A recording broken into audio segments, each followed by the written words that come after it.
ও সাইমা কোনো শব্দ নাই। অনেকক্ষণ বড়ি ডাকাডাকি করতেছে, কোনো চিল্লাচিল্লি নাই।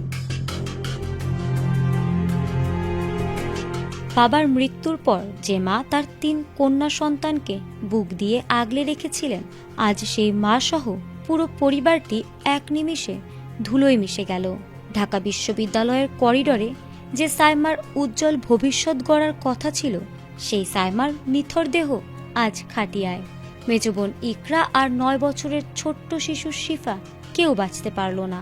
৪ দেয়ালের শক্ত নিরাপত্তা ভেদ করে একটি পরিবার রক্তের বন্যায় ভেসে গেল। কিন্তু কেন এই নৃশংস হত্যাকাণ্ড? ও সাইমা কোনো শব্দ নাই, বুঝলি?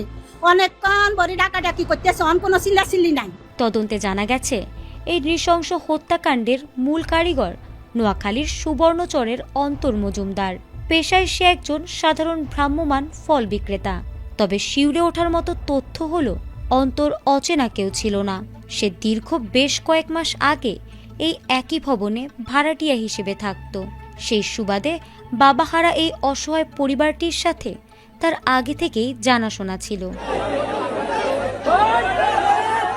এক পর্যায়ে সে সাইমাকে বিয়ের প্রস্তাব দেয়, কিন্তু সাইমা এবং তার পরিবার সেই প্রস্তাব সরাসরি প্রত্যাখ্যান করেন। আর নিজের চেনা প্রতিবেশীর কাছ থেকে আসা এই প্রত্যাখ্যানের চরম ক্ষোভ আর প্রতিশোধের আগুন থেকেই সে জন্ম দেয় এক নারকীয় পরিকল্পনার। ২৫ জুন সকাল 10:30টায় সুপরিকল্পিতভাবে পানির মিস্ত্রি সেজে চেনা ওই বাসায় প্রবেশ করে ঘাতক অন্তর।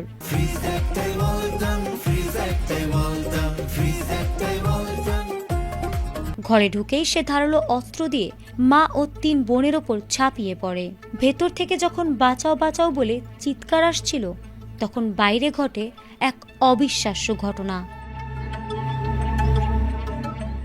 এক প্রতিবেশী চিৎকার শুনে এগিয়ে আসেন এবং ঘাতকের উপস্থিতি টের পান।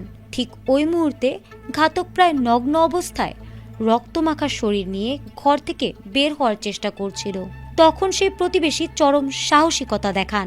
তিনি তাৎক্ষণিকভাবে বাইরে থেকে বাসার মূল গেটটি টেনে তালা আটকে দেন এবং চিৎকার করে পুরো এলাকার মানুষকে জড়ো করেন। এই একটি অবরুদ্ধ দরজার কারণে রক্তক্ষয়ী তাণ্ডব চালিয়েও ঘাতক আর পালিয়ে যেতে পারেনি।